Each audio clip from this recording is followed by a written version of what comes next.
अच्छा, हमें गुफ्तगू के कुछ जो है ना उसूल जो है हमें जान लेने चाहिए। गुफ्तगू के उसूल ये होते हैं कि सबसे पहले तो आप लिसनर बने, सबसे पहले तो आप दूसरे को सुनने वाले बने।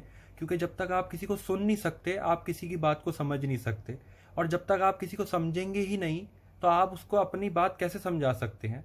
तो इसका एक आसान सा एक सिंपल सा एक फॉर्मूला है कि किसी को समझने के लिए जो है या किसी को समझाने के लिए सबसे पहले उसको समझना पड़ता है। और अपनी गुफ्तगू में जो है मिठास पैदा करे।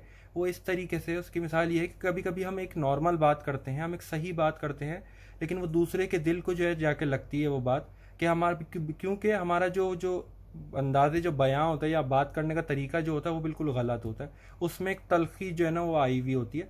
इसी तरीके से कुछ लोग हमसे बातें बिल्कुल सही कर रहे होते हैं लेकिन हमारे दिल को जाके लगती हैं, क्यों? क्योंकि उनका बात करने का तरीका बिल्कुल गलत होता है। तो अपनी बात में मिठास पैदा करें।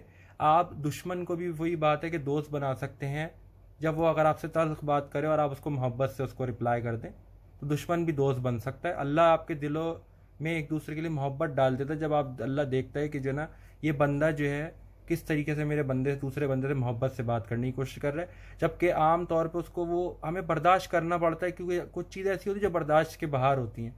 लेकिन फिर भी जब हम अल्लाह के लिए बर्दाश्त करते हैं और मिठास से बात करते हैं, धीमे तरीके से बात करते हैं, जो हमारे नबी करीम सल्लल्लाहु अलैहि वसल्लम ने भी हमें सिखाया है, तो फिर अल्लाह ऑटोमेटिकली जो हमें दूसरे के दिलों में हमारे लिए जगह पैदा कर देता है।